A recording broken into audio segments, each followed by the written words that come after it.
think it's time to begin, right? 5 o'clock? It's happy hour in some parts of the world right now.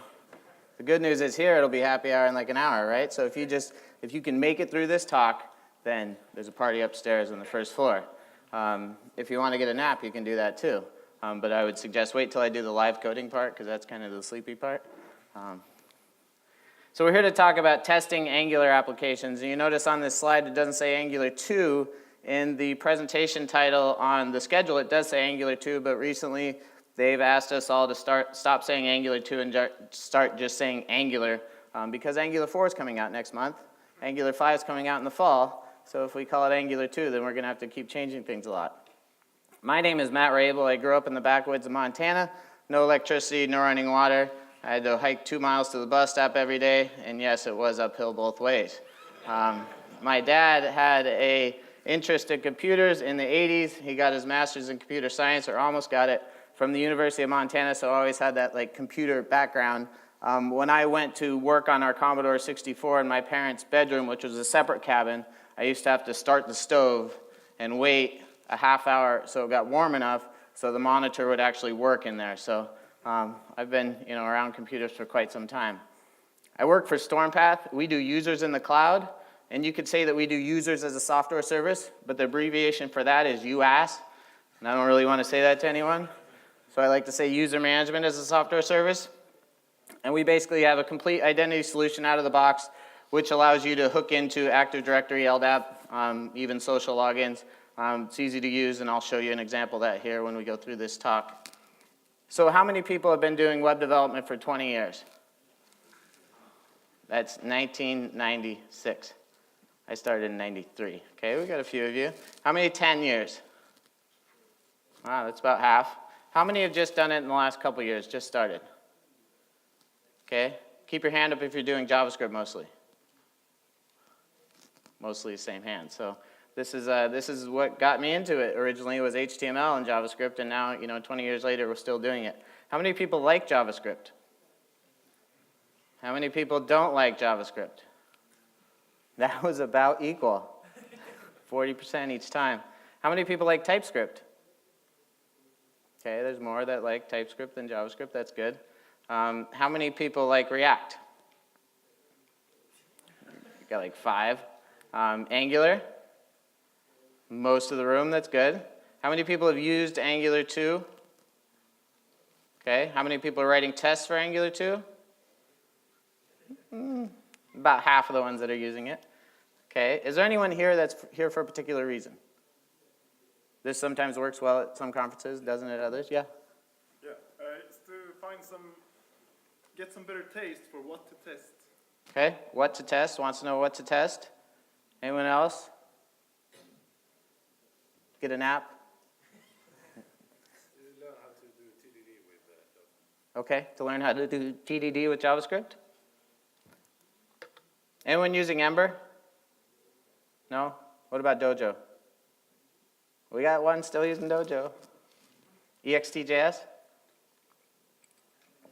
Nope. So quality is an essential part of software development. Without quality, maintenance of a production app will be painful. I like to use this quote from Zen in the article Motorcycle Maintenance, that a person who knows how to fix motorcycles is going to be a good friend. And if you've read Zen in the article Motorcycle Maintenance, he basically compares himself, who can really work on motorcycles and fix them, to his buddy who always has to take his motorcycle in and get it fixed by someone else. And I like to think of software as the same way. If you're writing the code, you should be writing the tests for that code. Because otherwise, you can't just hand it over to someone else and expect them to know how to write tests for it. Now, if you get good automation engineers or QA folks, they'll do all the edge cases that you never expected. So it is good to have them write tests for your code, but typically they don't write actual code that tests your code. So with software testing, with motorcycles, you drive to test them. With software, you can test it without driving it, which is nice, or you can automate the driving. If you don't automate your tests, which is what we're talking about today, you're still testing. And this happens with JavaScript development more than any other type of development. And that's because for the last 5 years, we've had these great tools that just reload our browser without us having to really do anything. And so we're sitting there manually testing, and then once we get it done, we're like, I don't have to write tests for it, I know it works. And so the problem is, down the road, when you actually modify other parts of your app, you might break that initial screen that you just wrote. So that's why automated testing is important. So let's take a look at getting started with Angular. Hello World with AngularJS was pretty easy, about 10 or 15 lines of code. You could actually copy and paste this example, put it into a page, and it would all just work. But we're talking about Angular 2, and notice what it says on angular.io, one framework. Whenever I hear that, I'm like, one framework to rule them all? Is that what they're trying to do? And I wouldn't be surprised if they are, because if you look at React, they're doing something similar there with React Native. They're basically taking this paradigm of you being able to write JavaScript, HTML, and then use that for any platform, not just desktop, but mobile and anything, even embedded devices. But it's interesting to note that ThoughtWorks Radar, November 16, 2016, I don't know how many people believe in ThoughtWorks Radar, but some people do, right? Especially like CIOs. They put a hold on Angular 1, never even mentioned Angular 2, which is probably good because it's just Angular. But still, they never said anything about it. But it is quite popular, and there's a lot of people using it. So with Hello World with Angular 2, or Angular 2 Plus, you basically have to have a bunch of modules in there. So use like ES 2015 or an ES6 shim, which is at client shim.min. Monkey patches global context windows, gives you like ES6 features. And then there's Zone.js. And then in this example, there's System.js for module loading. And a zone is basically a thread local for JavaScript, similar to how we have those with Java. And then you have a main.ts, which back here you see it's not really loaded here. The system.js.config is what points to this main.ts file, and this is what does the actual bootstrapping of Angular. And then you'll get to your module. This is a new thing that was added between release candidates from last year. And then you have your actual component that does the work. So it's not as easy as Angular 1, right? Angular 1, you copy and paste 10 lines of code, boom, you're up and running. Angular 2, you got to create like 5 files, and that doesn't even talk about your compiler that you had to do. So with Angular, the easiest way to get started is with a quick start. So this comes from Google itself. You can basically clone this repo. Angular Seed is another nice project that's actually got some features in it. Similar thing where you clone the repo and then you run it that way. And then Angular CLI. And what I'm going to show you today is Angular CLI because it demos well. And a lot of people have been using it to create applications. So we're going to look at a few things. Angular CLI, TypeScript, unit testing, integration tests, continuous integration, and deployment if we get to it. The last time I did this talk, most of it is in the demo, so I can shorten that up, but it was a 90-minute talk, and I barely made it through it. So with 50 minutes, it's going to be fun.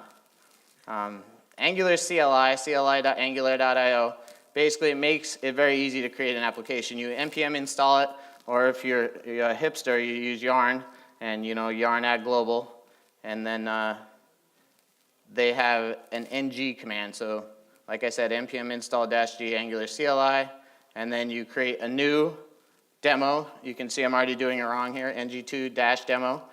There's actually, I believe, a flag in there now that if you try to name it ng2, it says stop it. If it's not in this one, I've seen it in other projects. So then you go into it, and then you run ng-serve, and that brings up an application on 4200. I believe they use 42 because meaning of the universe. And then ng-test will continuously run your tests. E2E will do your protractor tests. You can generate component services. You can do a build using ahead of time compiling or production, basically minifying your files. If you don't do ahead of time compiling with Angular, you'll basically end up with like a 3 megabyte file, and that's not good. So you can get it down to like 50K doing the ahead of time compiling. So what's the relationship between ES6, ES7, and TypeScript? People ask, well, Angular isn't JavaScript anymore, it's TypeScript. Yeah, but most TypeScript is actually very similar to ES6. ES7 is technically ECMAScript 7, 2016. ES5 has been around since IE6, right, 1999. And then ES6 was standardized in 2015. One of the features of Angular is their component decorator, which looks like an annotation if you're a Java developer or a C# developer. And that was actually an ES7 feature that got ripped out. So that makes TypeScript almost more relevant because you can use this nice little feature and it'll basically backwards compile it back to a language that your browser understands. So with TypeScript, you can see you can still do functions, but you can give them types. This, for instance, function greeter takes a person and it's a string. And what people, I think, people that really like JavaScript more than the typed languages, what they end up doing is instead of putting a string there, they'll put any. So you can basically go through and you can actually use TypeScript on your JavaScript to compile your JavaScript code and find issues. But there's also like TSLint, which finds linting issues.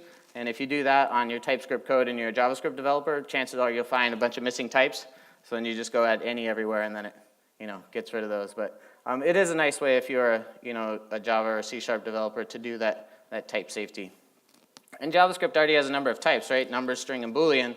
And TypeScript adds additional ones like tuple, enum, any of course, and void. And it's got like static typing, interfaces, all kinds of niceties. And they aren't like, you're not learning a whole new language. If you've done classes, you've done OO, you've done getters and setters, that's what TypeScript and ES6 provide. So you don't have to learn a whole lot of new stuff. For instance, it's more about classes than functions.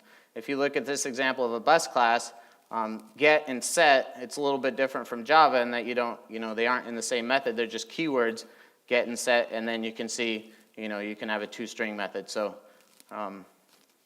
if you're familiar with classes, then it's not too different.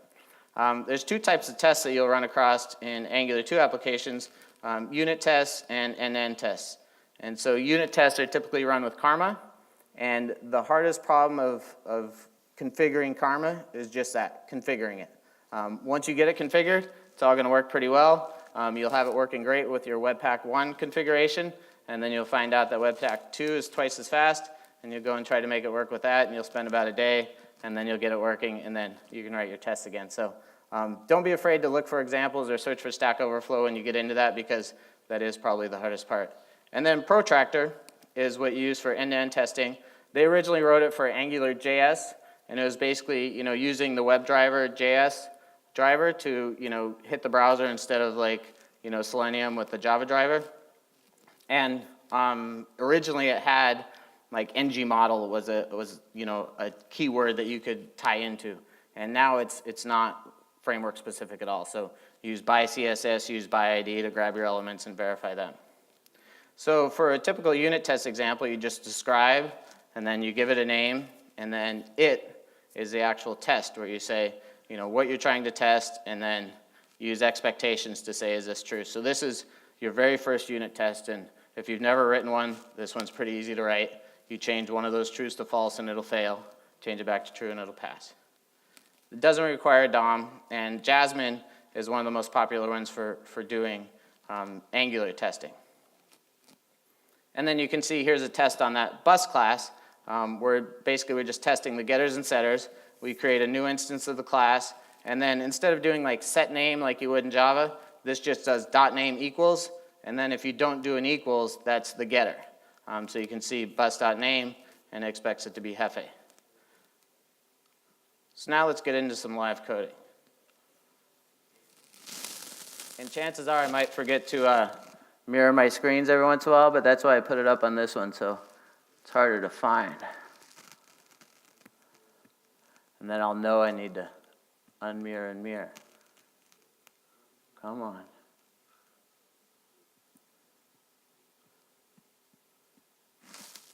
All right. So, everyone can see my screen? Mic still on? Like went behind my head when I turned around there? All right. So I did some tests because I thought I might have to run npm install, and that's always scary, right? You can see here's the first one. This is from the hotel room upstairs, 44 seconds. This is from the hotel Wi-Fi, 5 minutes and 42 seconds. Glad I didn't make you guys sit through that. And here's on the JFocus 2017. So I just created a new project ahead of time because I knew it could take a while. And if you're sitting in a conference talk, even a minute is a long time for a speaker to just be there like waiting. So when you create a new project, it basically creates this editor config file, which is nice for synchronizing across your IDEs, a README, a simple component, some environment stuff, an index.html, basically all those files you'll need, and some tests in there as well. So not exactly a 10-line hello world, right? Just to get started with the project. So Angular 2 is a little more complicated than that. I'll go ahead and clear these out. So I'm not going to use any of those projects. I have one I already created, and the beauty of that is if I mess anything up, I can just compare my branch to master, and I'll know where I messed up. But hopefully we don't have to worry about that. So this whole thing that we're doing today is online. If you go HTTP or open github.com.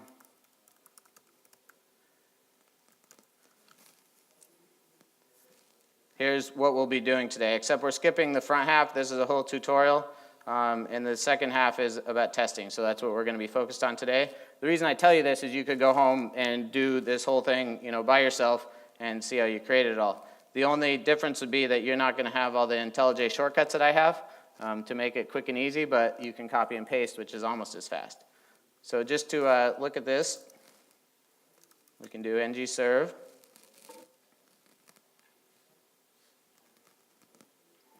And the nice thing that Angular does bring back is compiling. So coffee breaks, you can go for those again. And you can play hacky sack in the hallway. Maybe get together with your friends, play some ping pong. So this is a search app that I pre-built, and all it does is allow you to search. And because I'm from Denver and I'm an NFL football fan, I like the Denver Broncos. So when I first wrote this application, it was for a client out in California, and I knew like the San Francisco 49ers, so I wanted to make them look at Broncos names. And then similarly last year, same thing with another client. So these are some names of some Broncos players. You can basically click on their names, and then you can modify them, and you'll see it changes up top there, and then you can save it, and it basically puts that person's name in the address bar, and then filters on it again. So that's the crux of the app. Not a whole lot there.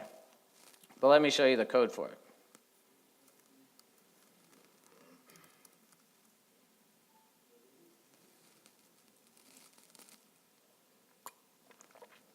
How many people like NetBeans? 5. It's the most I've ever seen. How many people like IntelliJ? Everyone else? No, there's got to be an Eclipse person here.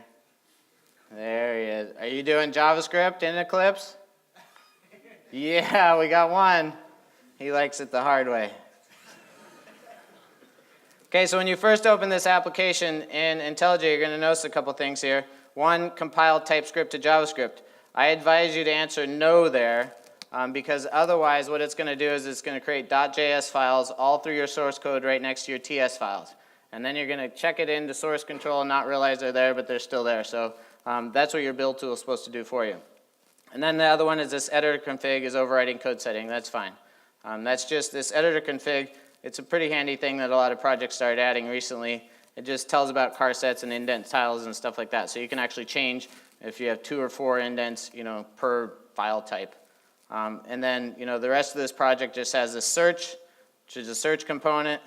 You can see here it's got a selector, a template URL, and it basically takes the search service that I created and searches based on a query, and then puts those search results into a data variable or into the search results variable. And then when you select it, it navigates to the edit route. The template's pretty simple. It's just, a form. This is how you do two-way binding in Angular, and then displays the search results. Nothing too fancy there. One thing I do want to let you know, because this stumped me for a while, with Angular 1, you could basically do something like this, where you'd have an ng-click and you'd just call a method and it would work. With ng2, if you don't put that false there, then it actually goes and executes. It's like the prevent default kind of thing. So this did take me a little while to figure it out. What I've seen people doing, or what I did initially, was I actually took the href out, which solves the problem as well. But then you don't get an underline, you don't get any link attributes. There's no cursor that changed to a clicker or anything like that. So that false in there will do that for you. So that's basically our app and its components. If you look at the module, it's just got that search component, that edit component, and that's about it. So let's go ahead and write, first of all, a search service test. So we're going to do two types of testing. We're going to do unit testing for our services and for our components. So this is the search service. You can see here takes constructor injection. This is the only type of injection you can use with dependencies for Angular 2 and above. This, as far as private, public, or protected, doesn't really matter, but if it's public, then you could have another class that could get to it, right? Because it becomes a property on that class. So if you injected search service into the search component and the search component didn't want to inject HTTP, you could make this public and then it could access it from the search component.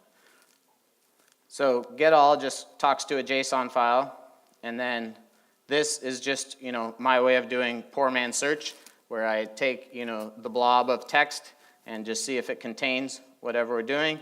And then we're also saving it in local storage, so if there's any updates, it just shows, for that browser session. Then it's got to get and a save. And then down here, it's got some types for those JSON, objects, so we can, have type safety. So if we want to create a test for this, Angular CLI comes with some useful things. For instance, you can do ng generate service search, right? And G is an alias and S is an alias. One's for generate, one's for service. And so it doesn't really do much with these. It actually puts them in a spot where I don't even like them, right in the root directory. So I move the spec up here to be alongside my test. That's the convention that they use. And then you can see this one, not much in there. So I'll go ahead and delete it. And so to set up the testing, first of all, let's do ng test. This, basically runs all the tests and keeps them running. And you can do it from IntelliJ or you can do it from the command line. With IntelliJ, you'll have the Karma plugin. You'll need to have that installed.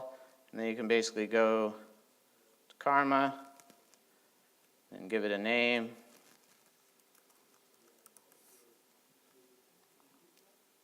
Point it to the config file, and then specify which version of Node. I like to use 691 these days, and then apply it. And now what you could do is you could run those same tests up here. You could debug them as well, and you can also continuously run them. So right here, it's got an issue with our spec. Doesn't like an import.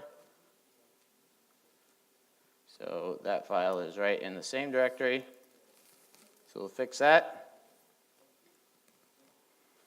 Oh, all four failed. It's like the worst way to start a demo, right? When all the tests fail. But the good reason is I do know why. No provider for HTTP. That's in this one. So in here we'll do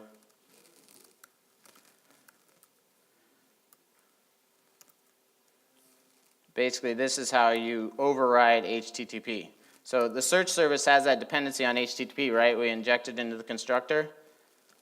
And you could put the actual HTTP dependency in there, but there's an easy way to basically override it and set expectations on what's in the back end. So this is providing that HTTP service, and then create it, it uses this use factory. So it passes in these dependencies, which it wires down here, and then it creates a new HTTP with that back end and those default options. And what that mock back end allows us to do, that's from Angular HTTP testing, allows us to set, here's the response you should give back. Right? So we don't have to actually make that HTTP call. So now we're down to 3 failing. So that's good. And then I wanted to show you this because this has tripped me up in the past. It says router outlet is an unknown Angular component. And you'll get this if you have custom tags in your actual application. Even though your application works, you've probably imported something that made it work. And in this case, in app module, you've imported router module. And we haven't imported that in our tests. So to fix that app component spec test, all you need to do is go into here, say imports, and then there's a router testing module. And that's again provided by Angular. And now all our tests are passing, right? So at least we're off to kind of a good start now. So we have, the search service gets wired up with HTTP. We know that all works. Because it basically sets that to be truthy. Now we can write some tests. We'll do our getAll method first. Imports, option, return. It's too bad it doesn't do it like Java does, where it like automatically imports them, right away. If anyone knows that, I'll buy you a beer in an hour. So this just injects search service and mock backend, and this fake async basically allows you to do promises or observables, and this tick down here allows you to trigger it, right? So this fake async is useful for any asynchronous kind of connection, because then you can trigger the call. So we're passing these objects in, we're setting the response, and then we're saying subscribe, expect the URL to be this, right? So we can say, hey, we expect the service to call this URL. And then for the response, go ahead and fake it out. Here's the body of the response.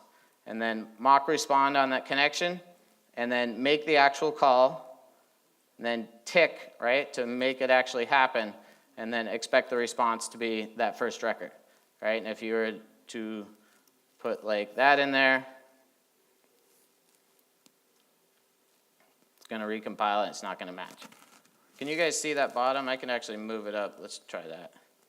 That works a little better usually.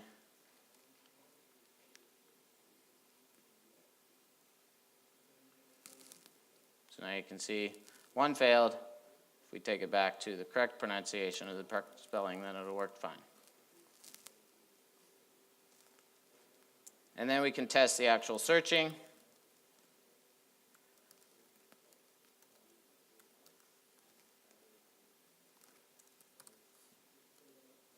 So this is fetching by ID. You can see here it's got a little more information, right? An ID, not just the name. And then we can search by 2, and it'll bring back, that second record. So we're testing that service. We could actually look at the coverage for it. So if we were to close this down and do ng test, I think it's CC. This used to be the default where they would generate code coverage information for you, but they found, it slowed things down, and we want to optimize performance, so they kind of took it out. But that's going to be running, and now in this directory, there'll be a coverage directory here. Gets created. Open that in the browser. And you can see, our coverage now on that particular class is 66%. So not great, but not terrible. It's just gray. It's not red. All right, so that's good. We can go back and we can start creating for our search component now. So again, I'll use the ng generate component search. And it'll prompt me if I want to overwrite the files. Nope, because I already created them. Nope, nope. But it creates that spec for me, so that's nice. And you can see it's just got the declarations of the search component. But what I want to do is I want to mock out that search service in this case. So I want to use mocks and make it easier so I don't have to recreate that HTTP dependency and all that. So in here, I have this mocks directory. I'm going to create, the first one is going to be, we'll just call it the same thing, search service.ts. We'll add that to Git.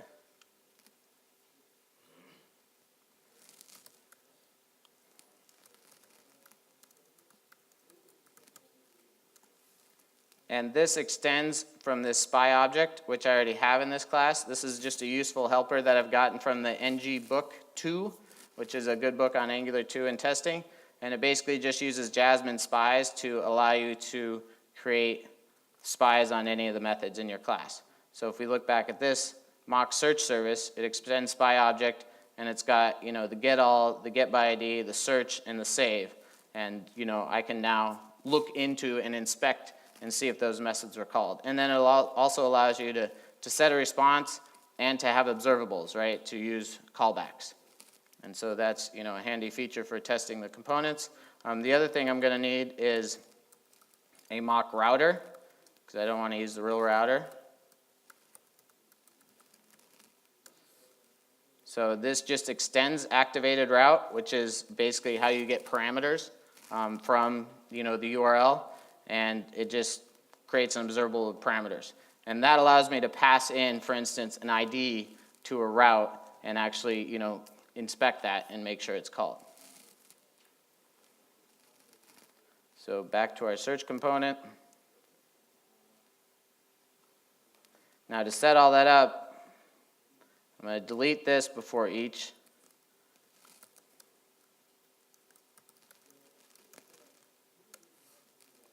And we have that mock search service, the activated route, and the router.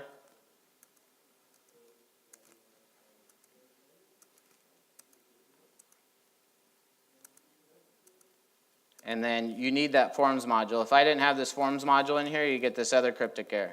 Let's see that. Because cryptic errors are fun to look at. And it doesn't really tell you why. So I want you to see this because then maybe next time when you see it, you'll be like, oh yeah, I need to import forms module. So the error is, can't bind to ng model since it isn't a known property of input. Right? Doesn't tell you much. But then you're like, oh yeah, I forgot to import forms module. I found out the hard way. Now you don't have to. And then this before each creates a component, search component, and then sets a component instance, and then detects changes on it. So we're going to add a couple tests here. One is going to basically, when you set a query parameter, right, in that search box, which binds to the query parameter in the component, and call search, it calls the search service with that, right? So this is how we can spy on that search service and see if methods were called. The other one is actual, we have in the search service, or in the search component, that when you pass in that URL, right, we saw that after you saved a record, it has that term equals whatever name in the URL. So when that happens, we want a search to happen automatically. So here in our mock activated route, we're passing in a term, right? This is the default term, so that's why here we don't have to set anything. So we just call detect changes and then make sure it's actually called that search. So we're basically, you know, testing most of our search component now. Let's see what it says here. Still only have search service there. Oh, we got to rerun it probably with CC.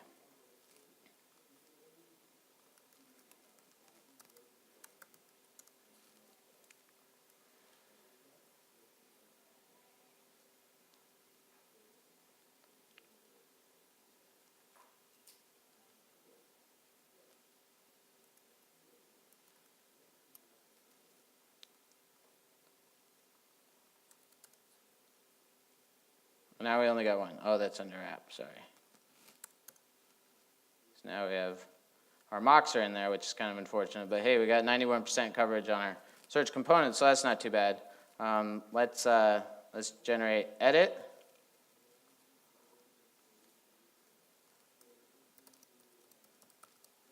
Our component edit, so we'll get some testing on that. Don't overwrite anything.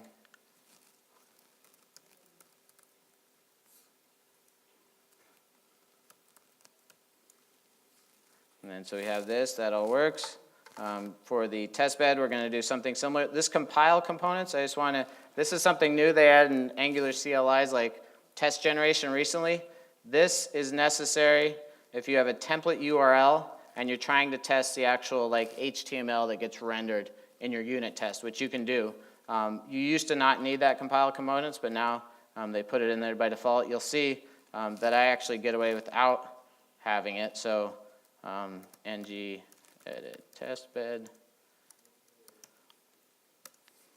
I don't have it in here, but I'm also not testing any HTML. All right, so then imports galore again.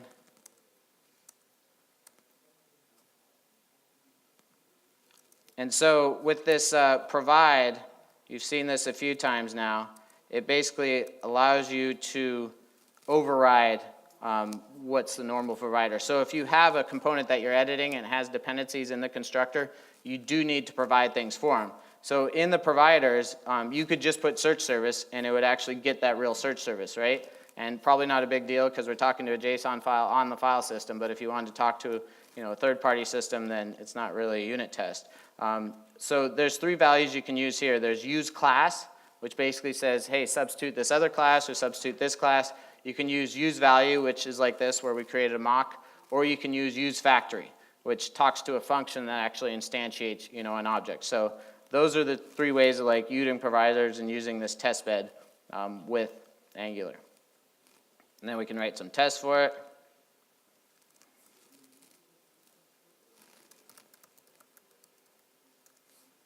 So it should fetch a single record. We're basically setting the response on the service, detecting changes, verifying that service was called with that ID from that user, and then verify the data was set on component when initialized. So I don't have compile components in here, and it still actually passes. So I'm not sure it's quite necessary, and like I said, they've just added it in the last few months, but you can verify the data was set. So this fixture debug element component instance will actually get the actual class, and you can just verify, what's on properties in that class, for instance, edit address. And this actually debug element, native element, gets the HTML. So you could verify, for instance, the H3 has the person's name in it, right? So those are the two ways that you can basically get a component and either talk to, the component directly or talk to the HTML that it renders.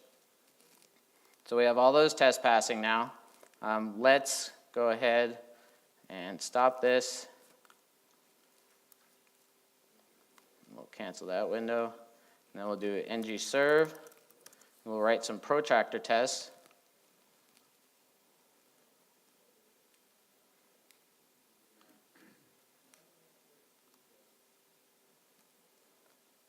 So we do ng e2e.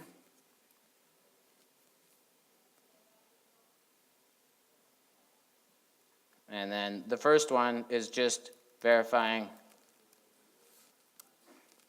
that it displays that message. So you can see here, it uses the page pattern that you've seen with Selenium maybe, and it basically navigates to the page, gets the paragraph text, and makes sure that it says app works there. So I'm going to create a couple more tests for a search module.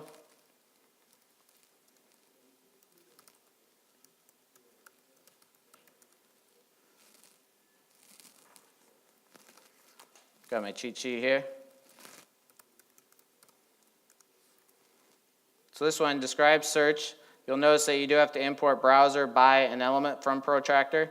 That's changed in the last few months. Usually, or used to, you didn't have to do that. But it basically goes to the search URL, makes sure there's an input, makes sure there's a button, and then allows searching, right? Grabs that button, grabs the input, sends a single key to it, and then clicks it, and then makes sure that there's 3 records that are displayed. I know there's going to be 3 because M is on all 3 of those names. And we can do something similar for edit.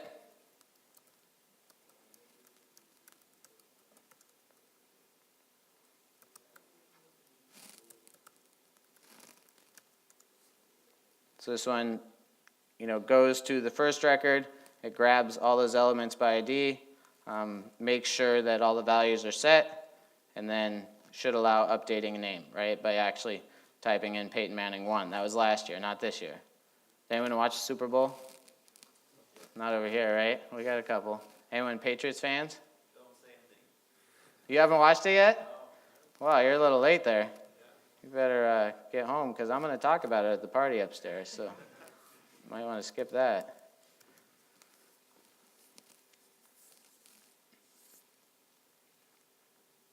So then it goes through and makes sure that everything works, right? So that all works, and we got like 12 minutes left. I'm going to show you just how to deploy it. Continuous integration is pretty easy. I'll just create the files so you can see what they look like. We won't actually run it because that could take a while. But if we create for Jenkins, a Jenkins file, this is for Jenkins 2. Basically, you just define your node home, and then there's a stage for checking the tools. This uses the pipeline syntax in Jenkins 2. You'll basically open up Jenkins, create a new pipeline, and then you'll check it out from SCM. You basically point to your SCM server, and you don't even need to really type anything in. I mean, I can show the Jenkins UI for this. So opt tools. I just have a local installation here.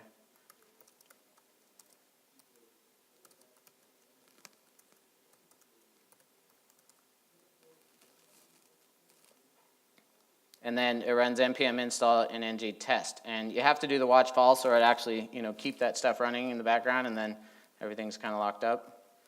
So this is on localhost 8080.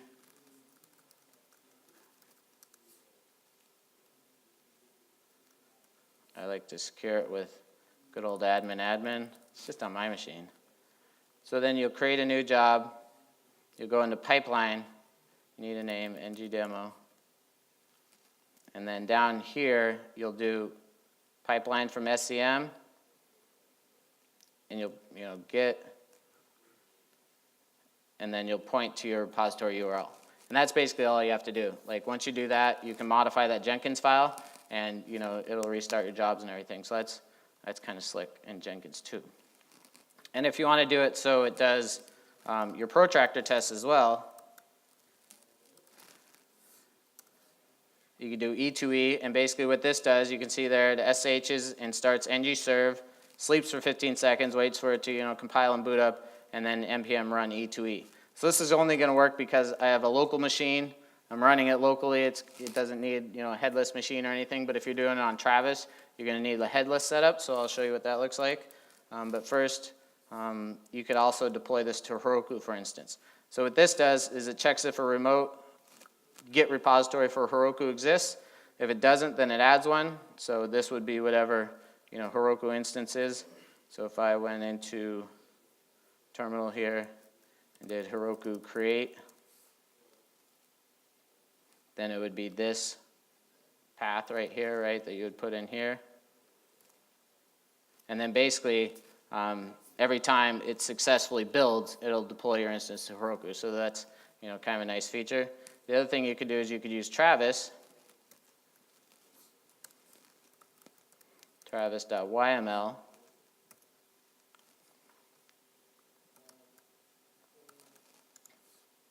and so with Travis, you'll see here, there's just some caching in the beginning, and then does only the master branch, and this is what I've done to set up the headless stuff, right? So installs Google Chrome, these packages stable in beta, and then before it installs, it runs xvfb to actually have a headless UI that you could actually test against, and that all works pretty well. And then it does ng-test, ng-serve, and ng-e2e. So that's how you do it with Travis.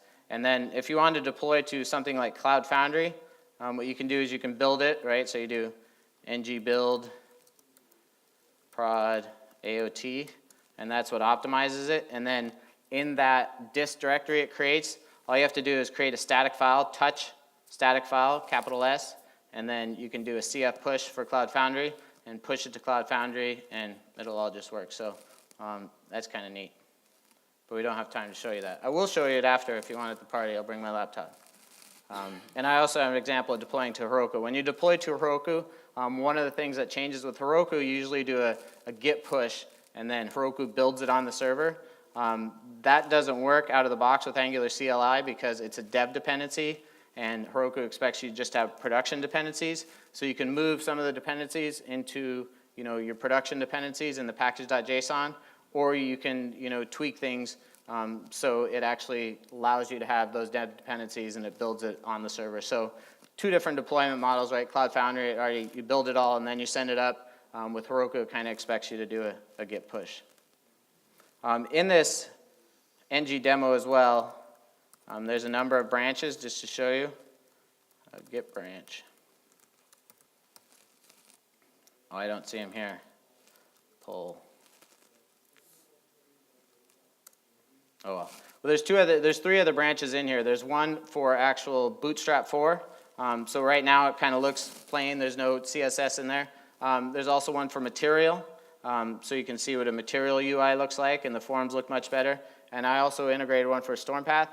So Stormpath, we have an Angular SDK that actually talks to our API directly, and then you can add in login and stuff like that. So if anyone would like to see a demo of that, please let me know.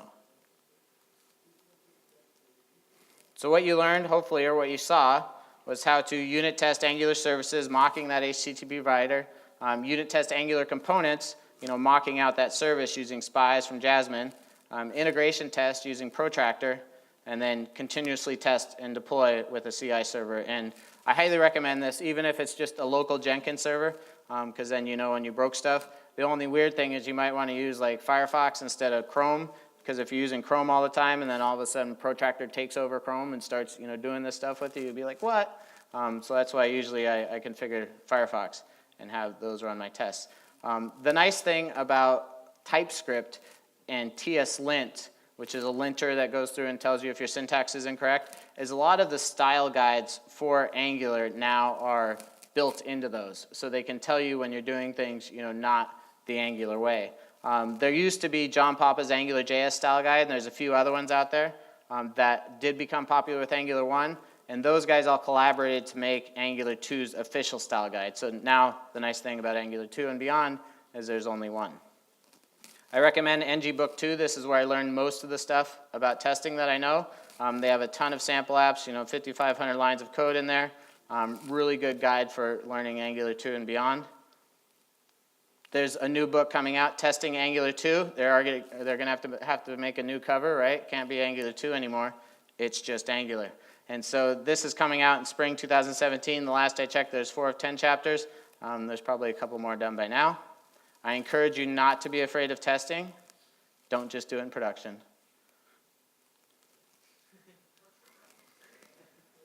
Like I said, the Stormpath SDK for Angular is an easy way to add authentication to your application. I did learn a bunch of lessons with this. I'll just look at my notes here. So this generator Angular library is a great tool. If you're generating a library for Angular people or Angular apps to consume, it's way different than generating an app that uses Angular. So this generator Angular library is basically a Yeoman generator, and it allows you to run your tests with Karma, auto-lint your library with TSLint, has TypeDoc for documentation. So this is like JavaDoc for Java code. You can now do that with your TypeScript code, so that's pretty niche.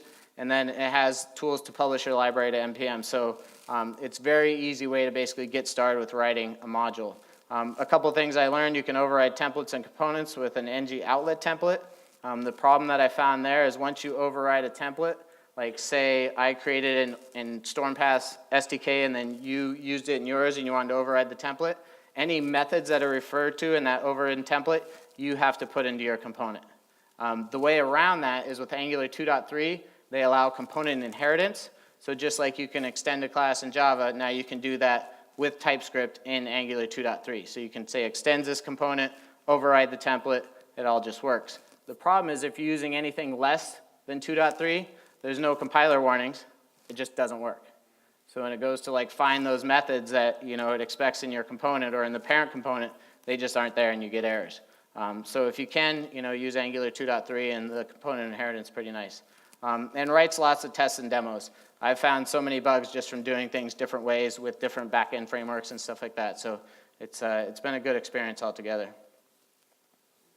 So resources, like I said, the demo code and project is at ngdemo on my GitHub repository.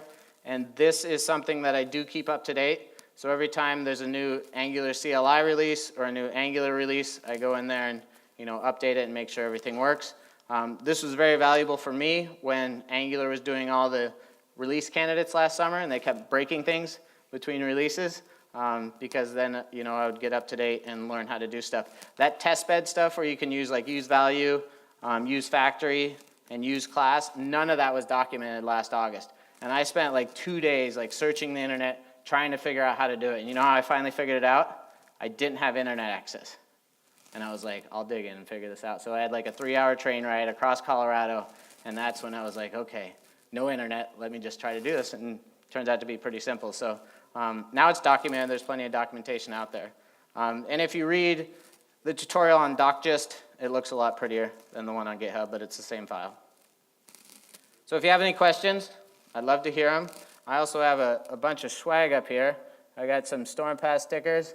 It's probably not right that I have DevOps US stickers, but they sent me some, so what am I going to do, give them away? So business cards, and I got T-shirts for good questions. Only 3, though. So questions? Yes?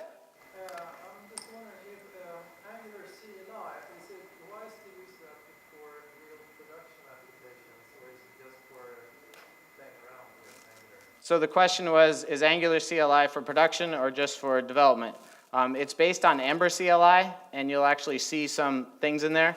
The reason is because it just generates a project quickly, right? It's only for development, and they've actually started to put warnings on people using ng-serve in production, and been like, don't do that, right? It's not a production web service just for you to develop with. So only use it in development. And then I didn't show Heroku, but there's an HTTP server-spa that I use to serve up a public directly after it's built on Heroku, and that's a little more like robust, static web server. Yes? Do you think Romo will end up with Broncos? Do I think Romo from the Dallas Cowboys will end up at the Broncos? Man, it's been rough because all these guys that we hated, they talk on sports radio that he's going to come to the Broncos, and then everyone's like, yeah, I like the guy now. It's like, no, you've been bred to hate him. The other one is Rivers. They're talking about him from San Diego coming over, so. But the real question was, is this the only way to run the test suite completely always, or can you configure it just to run particular tests and Oh yeah, I meant to show that. I didn't. I'm sorry.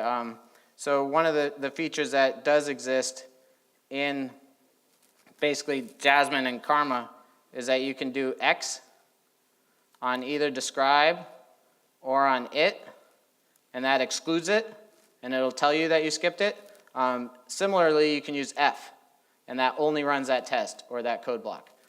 So that's what I've seen is the best way. I mean, in Java land, right, you would specify a specific test or something like that, but here you can use those X and Fs to actually, exclude or just include that one. Good question. Yep.